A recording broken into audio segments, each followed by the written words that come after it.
Efesios 6. Caminar en la luz y luchar contra las tinieblas. A. La vida llena del Espíritu y otras dos áreas especiales de su misión. 1:1-3. La vida llena del Espíritu y la relación entre padres e hijos. Hijos, obedeced en el Señor a vuestros padres, porque esto es justo. Honra a tu padre y a tu madre, que es el primer mandamiento con promesa, para que te vaya bien y seas de larga vida sobre la tierra. A. Hijos, obedeced a vuestros padres. La orden es simple. Los niños deben obedecer a sus padres. Esto no solo significa que los niños tienen la responsabilidad de obedecer, sino que los padres tienen la responsabilidad de enseñarles a sus hijos la obediencia, uno de los trabajos más importantes para los padres. Y no necesitamos enseñar a nuestros hijos cómo desobedecer porque cada uno de ellos ha heredado una inclinación al pecado de Adán, pero se debe enseñar la obediencia. 2. Es fundamental que un padre le enseñe a su hijo la obediencia, para que el niño crezca sabiendo cómo obedecer a Dios incluso cuando no lo entienda todo o no quiera. 3. Esto es a lo que debe llegar toda la disciplina de los padres para un niño. La desobediencia debe ser castigada para que se pueda aprender a obedecer. B. En el Señor, porque esto es justo. El apóstol nos da dos razones para que el hijo obedezca al padre. Primero, deben obedecer en el Señor. Esto significa que su obediencia es parte de su obediencia cristiana, de manera similar al mandato de la esposa de someterse a su esposo como al Señor, Efesios 5:22. La segunda razón es porque simplemente es justo que un niño obedezca a sus padres.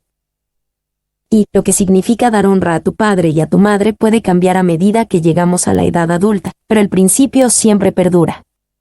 El hijo adulto no le debe obediencia a los padres, pero sí le debe honra a los padres. 2. Cuando los lazos de la vida familiar se rompen, cuando el respeto por los padres falla, la comunidad se vuelve decadente y no vivirá mucho. Faulks. C. El primer mandamiento con promesa. Pablo reforzó esta idea con una referencia a Deuteronomio 5:16, donde Dios prometió bendecir al niño obediente. Y los cristianos normalmente han dividido los 10 mandamientos en los primeros 4, dirigidos a Dios, y los últimos 6, dirigidos a sus semejantes. Pero los judíos dividieron los mandamientos en 2 grupos de 5, considerando que la ley para dar honra a tu padre y a tu madre era más un deber para con Dios que un deber para con el hombre. 2:4. Como caminan los padres en la luz, no provocando la ira de sus hijos. Y vosotros, padres, no provoquéis a ira a vuestros hijos, sino criadlos en disciplina y amonestación del Señor. A. No provoquéis a ira a vuestros hijos. Los padres ciertamente tienen la oportunidad de provocar a ira a sus hijos a través de una actitud cruel y demasiado crítica que atormenta al niño en lugar de educarlo. Pero los padres cristianos nunca deberían ser así. Y el Evangelio introdujo un elemento nuevo en la responsabilidad parental al insistir en que se deben tener en cuenta los sentimientos del niño. En una sociedad donde la autoridad del padre, patria potestas, era absoluta, esto representaba un concepto revolucionario. Good. B. Provoquéis a ira a vuestros hijos. Este tipo de crianza severa a los hijos contra la que habla Pablo da una justificación innecesaria a la rebelión natural de un niño. Y, cuando disciplinas a un niño, primero deberías haberte controlado tú. ¿Qué derecho tienes a decirle a tu hijo que necesita disciplina cuando, obviamente, tú la necesitas? De Martin Lloyd-Jones. C. Sino criadlos en disciplina y amonestación del Señor. Esto no significa simplemente regañar a tus hijos en el sentido de amonestación. Significa entrenar y amonestar. El aliento y la reprensión deben combinarse con entrenamiento y enseñanza. Y esta es una responsabilidad de los padres. No deben descuidar su responsabilidad de enseñar y ser un ejemplo espiritual para sus hijos. No es una responsabilidad que deba dejarse en manos de la madre o de la escuela dominical. 2. Disciplina es la misma palabra traducida como disciplina en Hebreos 12, 5-11. Lleva la idea de entrenar a través de la disciplina correctiva. Amonestación lleva más la idea de enseñar, ambas son necesarias, aunque puede ser significativo que la disciplina sea lo primero. 3. Es significativo que tanto la disciplina como la amonestación se utilizan para describir el propósito de las Escrituras. 2 Timoteo 3:16 y 1 Corintios 10:11. Los padres deben criar a sus hijos en la palabra de Dios. De criadlos. Esta palabra griega antigua se usó originalmente para la nutrición corporal como en Efesios 5:29. Pero la palabra llegó a usarse para nutrir el cuerpo, la mente y el alma. La forma aquí sugiere desarrollo por cuidados y dolores, o como lo tradujo Calvino, que sean apreciados con cariño. 3. 5 a 8. Como caminan en la luz los empleados, trabajando como siervos de Jesús. Siervos, obedeced a vuestros amos terrenales con temor y temblor, con sencillez de vuestro corazón, como a Cristo, no sirviendo al ojo, como los que quieren agradar a los hombres, sino como siervos de Cristo, de corazón haciendo la voluntad de Dios, sirviendo de buena voluntad, como al Señor y no a los hombres, sabiendo que el bien que cada uno hiciere, ese recibirá del Señor, sea siervo o sea libre.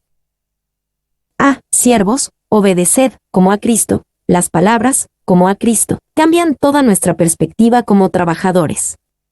Nos recuerda que nuestro trabajo puede y debe hacerse como si estuviéramos trabajando para Jesús, porque lo estamos haciendo. Y el Evangelio encontró esclavitud en el mundo, y en muchas regiones, particularmente en la romana y la griega, era una muy mala forma de esclavitud. El Evangelio comenzó de inmediato a socavarlo, con sus poderosos principios sobre la igualdad de todas las almas en el misterio y la dignidad de la humanidad, y de la obra equitativa de amor redentor que el Maestro Supremo realizó por todas las almas. Pero su plan era no apalear, sino socavar. Así que mientras el Evangelio en un aspecto dejó la esclavitud en paz, en otro lo condenó. Mul. B. No sirviendo al ojo.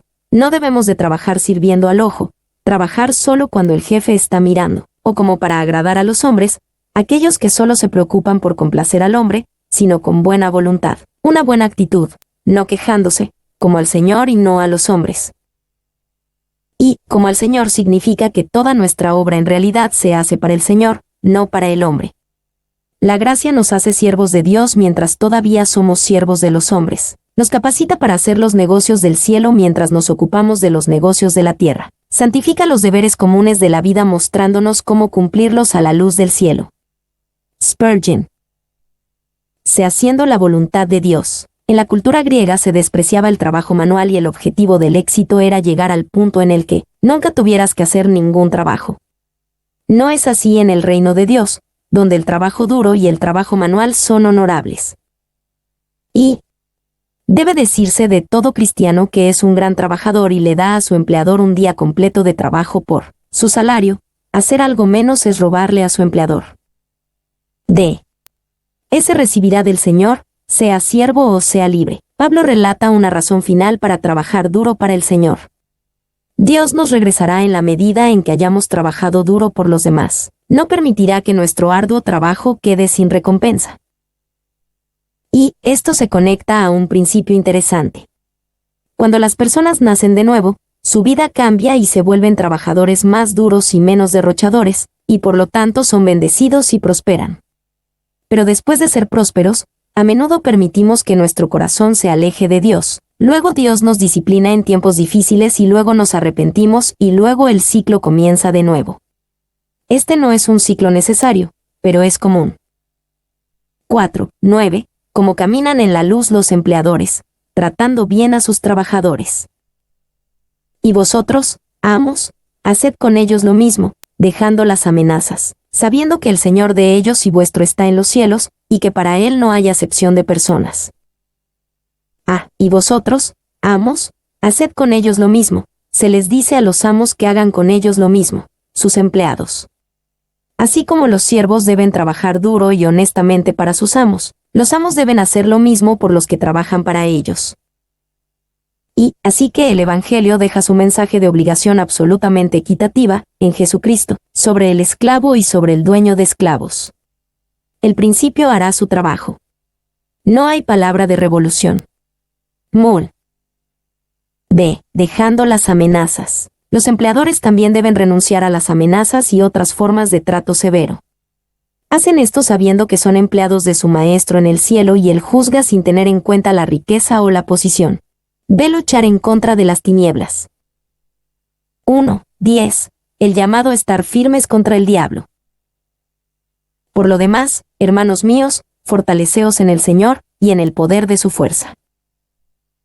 Por lo demás. Esto viene al final de la carta, una carta en la que Pablo ha establecido cuidadosamente nuestro lugar en Jesús, y luego los fundamentos del caminar cristiano.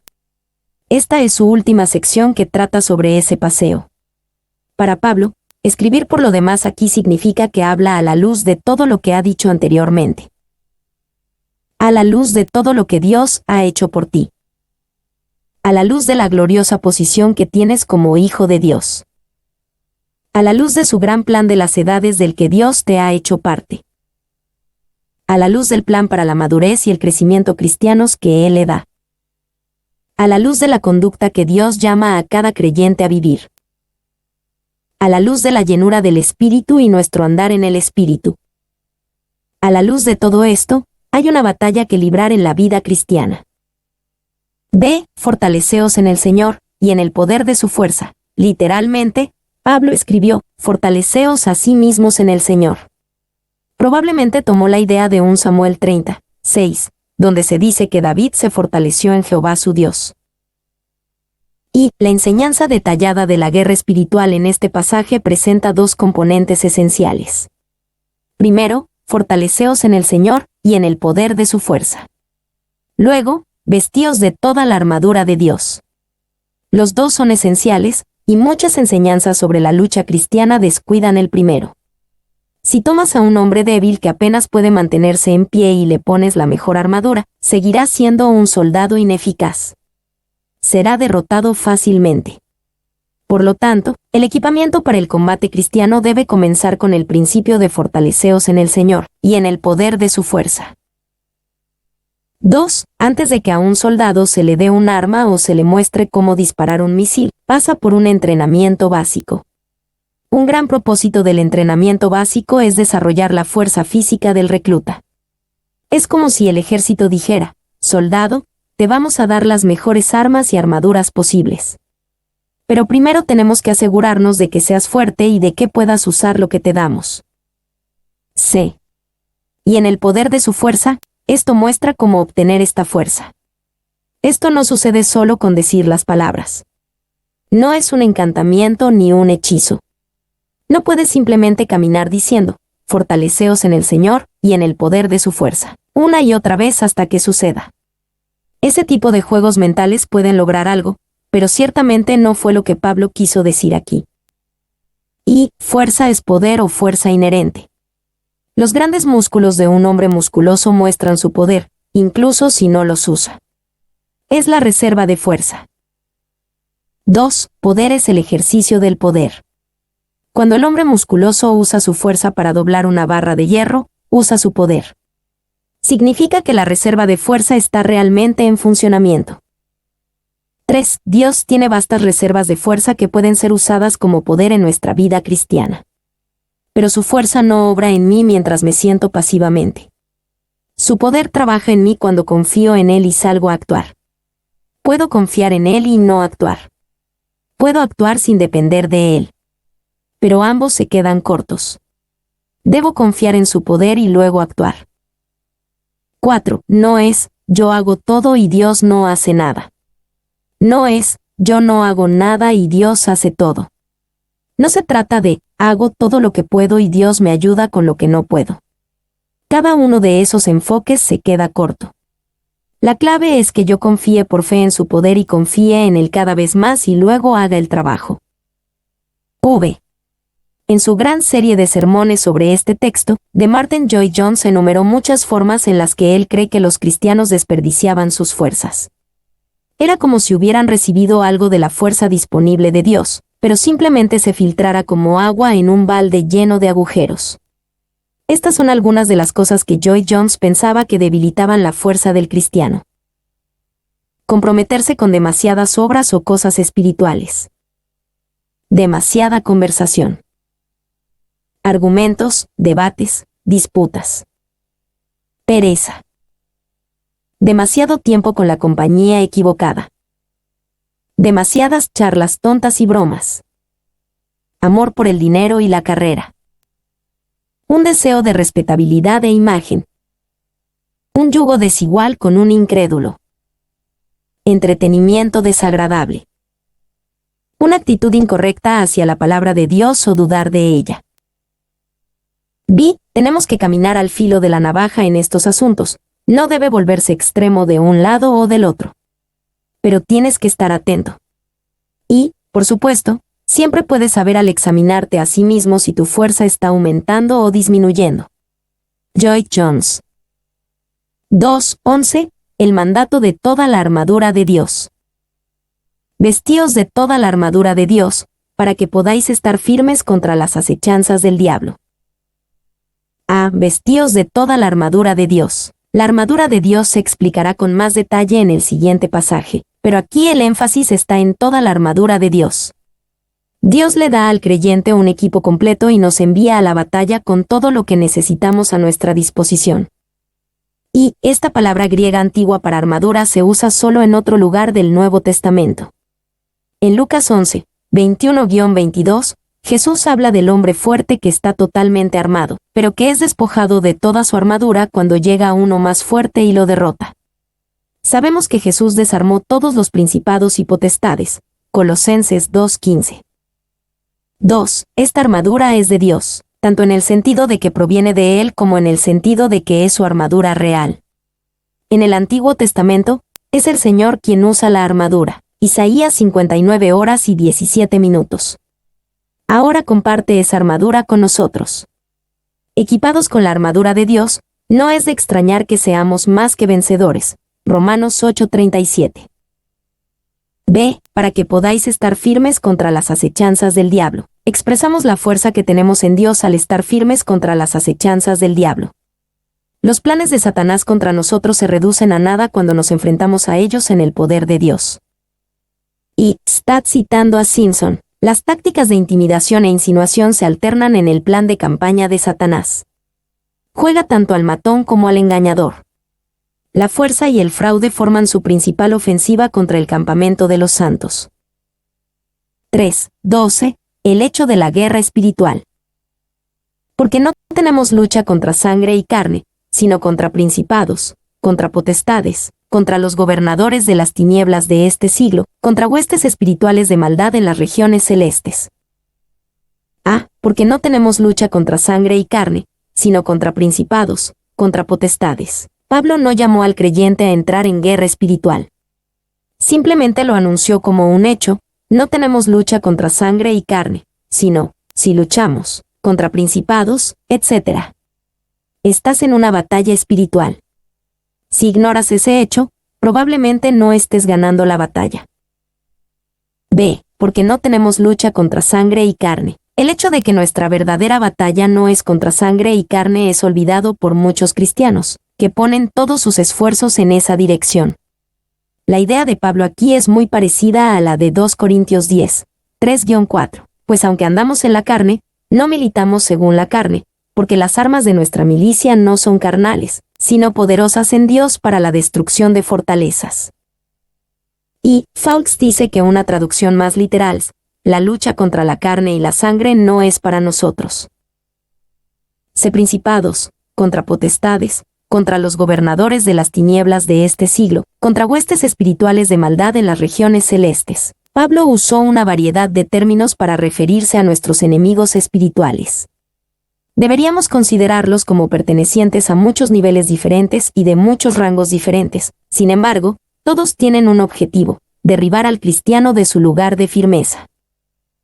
Y Efesios 6:11 nos dice que toda nuestra guerra es combatir los engaños del diablo. Efesios 6:11. Al final del día, es completamente irrelevante si el oponente particular al que nos enfrentamos es un principado, un poder o un gobernante de las tinieblas de esta época. Colectivamente, todos son miembros de las huestes espirituales de maldad en las regiones celestes. Todos son parte de un ejército espiritual que está organizado y establecido en filas y está bajo la dirección de Satanás que viene contra nosotros. 2. Aprendemos más sobre estos principados y potestades de otros pasajes en el Nuevo Testamento. Romanos 8:38 nos dice que los principados no pueden apartarnos del amor de Dios. Por tanto, existe un límite a su poder. Efesios 1, 20-21 nos dice que Jesús está en el trono del cielo, muy por encima de todos los principados y potestades. Colosenses 1:16 nos dice que Jesús creó a los principados y potestades. Colosenses 2:10 nos dice que Jesús es la cabeza de todos los principados y potestades. Por tanto, Jesús no es lo contrario de Satanás o de los principados. Efesios 3, 10-11 nos dice que la Iglesia da a conocer la sabiduría de Dios a los principados y potestades. 1 Corintios 15:24 nos dice que los principados y potestades tienen un fin. Un día su propósito se cumplirá y Dios ya no les permitirá obrar. Por lo tanto, Dios tiene un propósito al permitir que obren. Colosenses 2:15 nos dice que Jesús desarmó a los principados y potestades en la cruz. Por lo tanto, nuestra victoria tiene sus raíces en lo que hizo Jesús, no en lo que hacemos nosotros. No es que no haya nada de nuestra parte, sino que nuestro hacer es la apropiación y aplicación de lo que hizo Jesús. 3. Algunos interpretan la naturaleza de los principados y potestades en términos puramente naturalistas. Marcus Part escribió: llegamos a la conclusión de que por principados y potestades Pablo se refiere al mundo de los axiomas y principios de la política y la religión, de la economía y la sociedad, de la moral y la biología, de la historia y la cultura. Sin embargo, esto contradice lo que dice Pablo acerca de que nuestra batalla no es contra sangre ni carne. 4:13. La respuesta adecuada al hecho de la guerra espiritual. Por tanto, tomad toda la armadura de Dios, para que podáis resistir en el día malo, y habiendo acabado todo, estar firmes. Por tanto, tomad toda la armadura de Dios. Pablo introdujo la idea toda la armadura de Dios en Efesios 6:11. En el siguiente pasaje, detalla los elementos específicos relacionados con la armadura de Dios. En este versículo, simplemente declara cuál es el propósito principal de la guerra espiritual y la armadura de Dios. Para que podáis, sin la fuerza de Dios y la protección de la armadura espiritual, es imposible resistir los ataques de los enemigos espirituales. Para que podáis resistir en el día malo, y habiendo acabado todo, estar firmes. Esto describe el propósito de la fuerza de Dios y la armadura de Dios, para lo que los vamos a usar. Y Dios le ha dado a su pueblo un llamado, una misión, un curso que cumplir. Satanás hará todo lo posible para detenerlo. Cuando ataca e intimida, debemos estar firmes. Está claro que este es el énfasis de Pablo en Efesios 6:11 y 6:13. Hacemos la obra del Señor y nos oponemos a todo indicio de oposición espiritual. 2. Dios le da al cristiano una posición gloriosa para mantener mediante la fe y la guerra espiritual. Estamos firmes en la gracia. Romanos 5:2. Estamos firmes en el Evangelio. 1 Corintios 15:1. Estamos firmes en valor y poder. 1 Corintios 16:13. Estamos firmes en la fe. 2 Corintios 1:24. Estamos firmes en la libertad cristiana. Gálatas 5:1.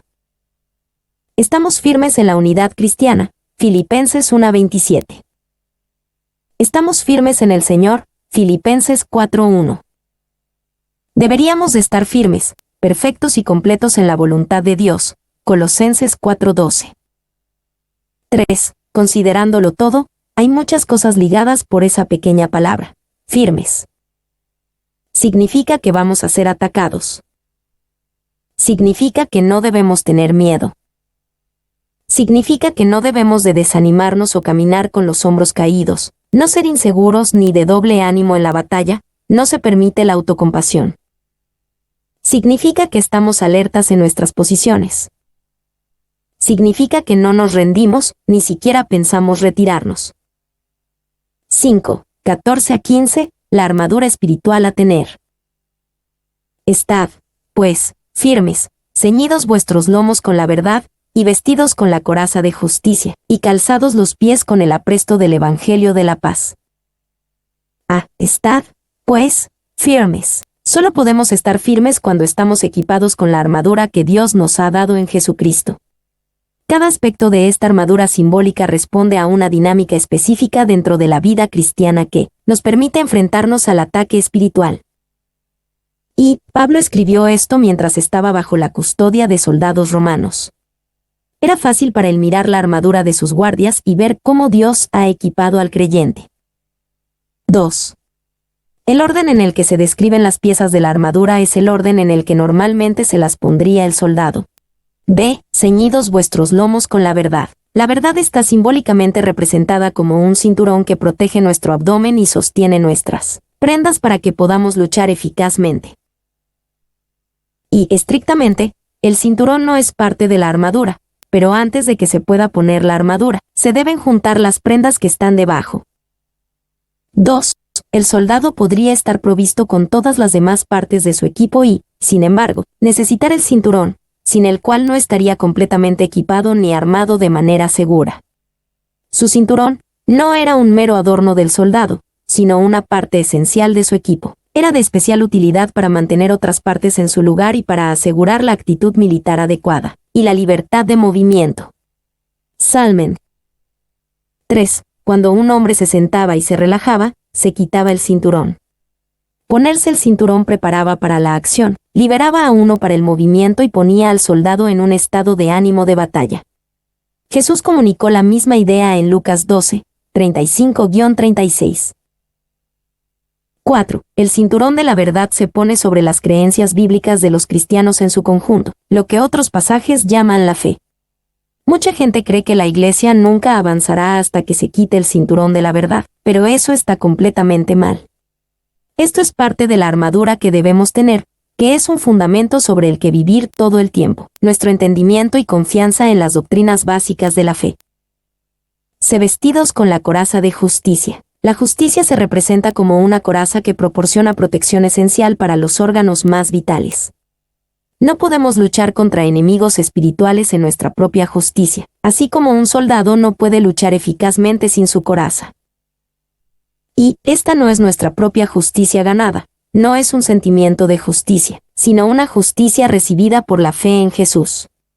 Nos da un sentido general de confianza, una conciencia de nuestra posición y firmeza. 2. Agradece a Dios por las experiencias, pero no confíes en ellas. No te pones la coraza de las experiencias, te pones la coraza de la justicia. Lloyd Jones. 3. A veces nos sentimos tentados a decirle al diablo, mira todo lo que he hecho por el Señor. Pero ese es un terreno inestable, aunque a veces se siente bien. Es inestable porque los sentimientos y las experiencias cambian rápidamente. La justicia de Dios no lo hace. La coraza de la justicia es su mejor defensa contra el sentimiento de depresión espiritual y tristeza que viene contra nosotros. De calzados los pies con el apresto del Evangelio de la paz. El apresto del Evangelio se representa como los zapatos protectores, o sandalias, que usan los soldados romanos. Nadie puede luchar de manera efectiva o cumplir con sus deberes de manera efectiva sin este equipo. Y apresto es una palabra que significa una base preparada. El Evangelio proporciona la base para todo lo que hacemos. Por poderoso que sea el resto de tu cuerpo, si estás herido en los pies eres una presa fácil para el enemigo. 2. Sobre el calzado, Josefo los describió como zapatos con gruesos tachones de clavos afilados, para asegurar un buen agarre. Los éxitos militares tanto de Alejandro Magno como de Julio César se debieron en gran medida a que sus ejércitos estaban bien calzados y, por lo tanto, pudieron emprender largas marchas a una velocidad increíble sobre terreno accidentado. Good. 3. Pablo tenía en mente Isaías 52, 7 cuando se refirió a tener calzados los pies. Cuán hermosos son sobre los montes los pies del que trae alegres nuevas, del que anuncia la paz, del que trae nuevas del bien, del que publica salvación, del que dice a Sión, tu Dios reina. 4. La idea de apresto es realmente disposición. Debemos ser móviles, flexibles y estar preparados con la verdad. Esta es una posición a tener en la vida cristiana, vivir en constante disponibilidad y flexibilidad. 6, 16-18, la armadura espiritual a tomar. Sobre todo, tomad el escudo de la fe, con que podáis apagar todos los dardos de fuego del maligno. Y tomad el yelmo de la salvación, y la espada del Espíritu, que es la palabra de Dios. Sobre todo, Esto realmente tiene la idea de, además de lo anterior, y se aplica a cada una de las 3 piezas de armadura que siguen. La idea no es, estas partes de la armadura son más importantes que las otras. B. Tomad el escudo de la fe. Efesios 6, 13-14 nos dice qué armadura debemos tomar. Algunas de las armaduras las debemos usar todo el tiempo y tener como base permanente. Por lo tanto, tener es lo primero. Debemos estar arraigados en el cinturón de la verdad, la coraza de la justicia y las botas de combate del Evangelio. Sin embargo, ahora Pablo se ocupará de aspectos de la armadura que debemos tomar en los momentos necesarios de guerra, espiritual y oportunidad. Se tomad el escudo de la fe, con que podáis apagar todos los dardos de fuego del maligno. La fe es representada por un escudo que nos protege de los dardos de fuego del maligno, esos esfuerzos persistentes de enemigos demoníacos para debilitarnos a través del miedo y la incredulidad. Y el escudo que Pablo describe no es el pequeño y redondo, sino el escudo grande y alargado que podría proteger todo el cuerpo. En la guerra antigua, estos dardos de fuego se lanzaban en gran número al comienzo de un ataque. La idea no era solo herir al enemigo, sino dispararle por todos lados con una gran cantidad de flechas y así confundir y asustar al enemigo. 2. Incluso cuando un proyectil de este tipo era atrapado por el escudo y no penetraba en el cuerpo, dice Livy, causaba pánico, porque era lanzado cuando estaba bien encendido y su movimiento a través del aire lo hacía arder más ferozmente, de modo que el soldado estaba tentado a deshacerse de su escudo en llamas y exponerse a las lanzas del enemigo. Pero el escudo de la fe no solo atrapa los artefactos incendiarios, sino que los extingue. Bros. 3. Pensamientos, sentimientos, imaginaciones, miedos y mentiras. Todo esto puede sernos lanzado por Satanás como dardos de fuego. La fe los hace retroceder. D. Y tomad el yelmo de la salvación. En el mundo antiguo, por lo general, era una gorra de cuero tachonada con metal para mayor resistencia. A menudo se agregaba algún tipo de pluma o decoración, tal vez para identificar al soldado en su regimiento.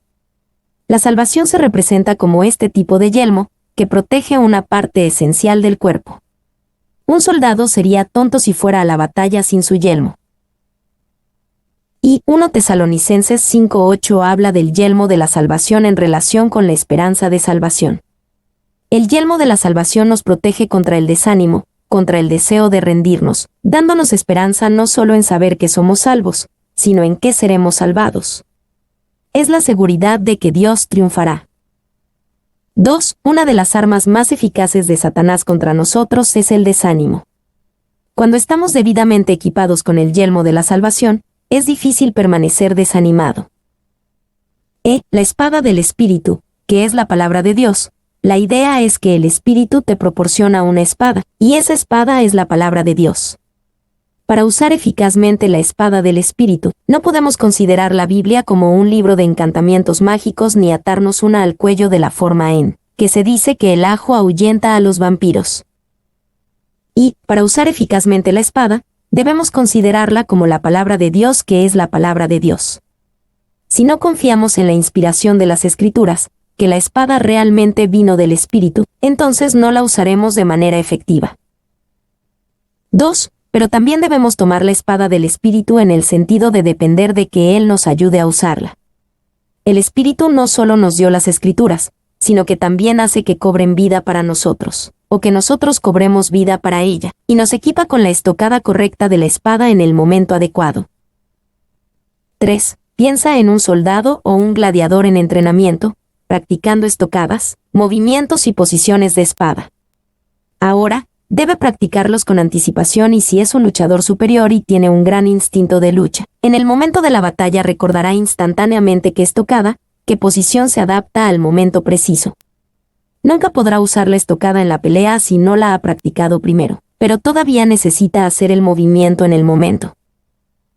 4. Por lo tanto, el uso efectivo de la espada requiere práctica. El gran ejemplo de esto fue Jesús combatiendo la tentación de Satanás en el desierto. 7, 18-20, cómo usar la fuerza espiritual y la armadura de Dios. Orando en todo tiempo con toda oración y súplica en el Espíritu, y velando en ello con toda perseverancia y súplica por todos los santos, y por mí, a fin de que al abrir mi boca me sea dada palabra para dar a conocer con denuedo el misterio del Evangelio, por el cual soy embajador en cadenas, que con denuedo hable de él, como debo hablar. Orando en todo tiempo con toda oración, la idea es todo tipo de oración u oración sobre oración. Debemos usar todo tipo de oración que se nos ocurra. Oración en grupo, oración individual, oración en silencio, oración a gritos, oración caminando, oración de rodillas, oración elocuente, oración con gemidos, oración constante, oración ferviente solo ora. Y podemos decir que es a través de la oración que la fuerza espiritual y la armadura de Dios entran en acción. En teoría, el cristiano que no ora puede ser fuerte y llevar toda la armadura, pero nunca logra nada porque no va a la batalla a través de la oración. 2. A menudo simplemente no oramos porque simplemente confiamos demasiado en nuestras propias habilidades. Winston Churchill le dijo a Gran Bretaña en los primeros días de la Segunda Guerra Mundial: «Debo dejar una palabra de advertencia, porque junto a la cobardía y la traición, el exceso de confianza que conduce al descuido y la pereza, es el peor de los crímenes de guerra». B. Para todos los santos, podemos luchar espiritualmente no solo por nosotros mismos, sino también por los demás. El soldado no solo se preocupa por su propia seguridad. Siente el instinto de proteger y luchar en nombre de los demás. C. Y por mí, a fin de que al abrir mi boca me sea dada. Después de traer a colación la idea de que la guerra espiritual se puede librar en nombre de otros, Pablo les pide a sus lectores que oren por él. D.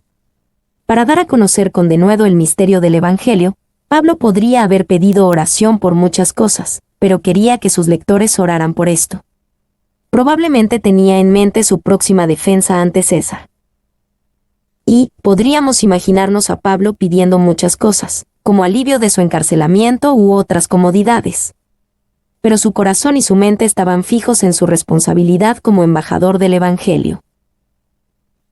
Que al abrir mi boca me sea dada, la idea detrás de abrir mi boca es hablar con claridad. Además de denuedo, Pablo pidió oración para poder proclamar el Evangelio con claridad y con un poder intrépido. Es fácil descuidar uno u otro. F. Soy embajador en cadenas. Por supuesto, la palabra griega antigua para cadenas significaba grilletes de prisionero. Pero también podría usarse para el adorno de oro que se usa alrededor del cuello y las muñecas de los ricos y poderosos. En ocasiones especiales, los embajadores llevaban este tipo de cadenas para mostrar las riquezas, el poder y la dignidad del gobierno que representaban. Pablo considera que sus cadenas de prisioneros son en realidad el adorno glorioso de un embajador de Jesucristo. C. Conclusión de la carta. 1. 21 a 22. El envío de Tíquico. Para que también vosotros sepáis mis asuntos, y lo que hago, todo os lo hará saber Tíquico, hermano amado y fiel ministro en el Señor, el cual envié a vosotros para esto mismo, para que sepáis lo tocante a nosotros, y que consuele vuestros corazones. A. Tíquico, hermano amado y fiel ministro. Tíquico era un asociado de Pablo mencionado en otras cartas. Hechos 24, Colosenses 4:7, 2 Timoteo 4:12, Tito 3:12. Pablo parece haber usado a menudo a Tíquico como mensajero, para que también vosotros sepáis mis asuntos. B. Para que consuele vuestros corazones, Pablo quería que Tíquico consolara a los efesios, y a todos los que leían la carta, sobre la condición de Pablo durante su encarcelamiento en Roma. 2. 23 a 24, palabras finales. Paz sea a los hermanos, y amor con fe, de Dios Padre y del Señor Jesucristo. La gracia sea con todos los que aman a nuestro Señor Jesucristo con amor inalterable. Amén. A. Paz sea a los hermanos. La gracia sea con todos los que aman a nuestro Señor Jesucristo. Pablo concluyó la carta como la comenzó, con referencia a la gracia y a la paz, estos dos pilares esenciales para la vida cristiana. B. Todos los que aman a nuestro Señor Jesucristo con amor inalterable. Inalterable es literalmente, en incorrupción. La idea bien puede ser con un amor eterno. Nuestro amor por el Señor debe ser imperecedero. C. La gracia sea con todos los que aman a nuestro Señor Jesucristo con amor inalterable. Pablo terminó pronunciando una bendición, que era su manera de ayudar a los efesios a caminar en toda bendición espiritual en los lugares celestiales en Cristo. Efesios 1:3.